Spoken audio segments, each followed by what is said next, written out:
Good morning. This is Larry McMillan with a stock market update on August 9th.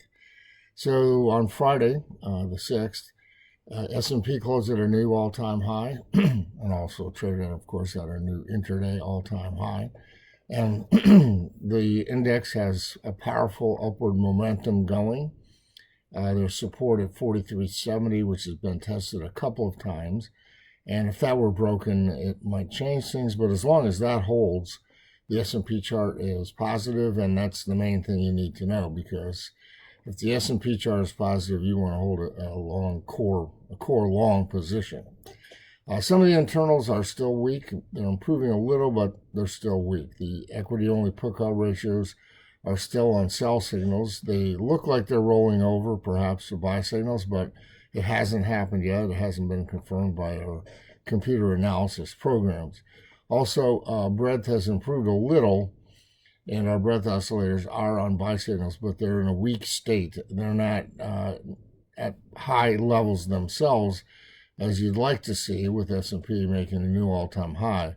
But breadth has been struggling for quite some time, over a month at least, and so that internal measure is still lagging behind.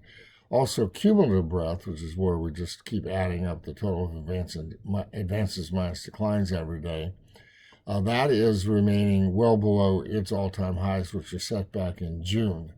So we have a negative divergence in the market. These sometimes last a long time, sometimes not quite as much, but they're not a sell signal in and of themselves, but they're a warning to pay attention, not to get complacent, and to take sell signals as they might arise. So right now, I would say the biggest sell signal you want to watch out for is S&P breaking 4370.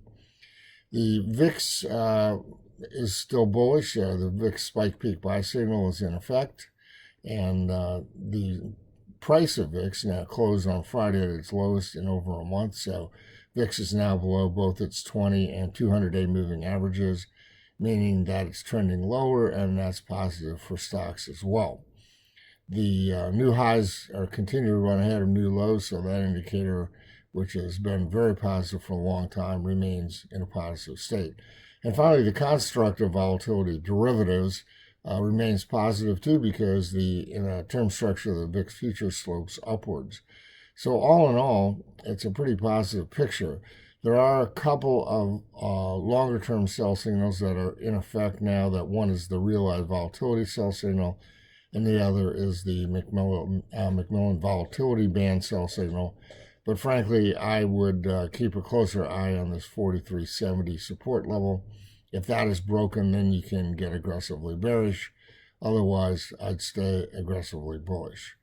So thanks for visiting, watching, and I encourage you to visit our website, where we have daily newsletters that cover all these things every day.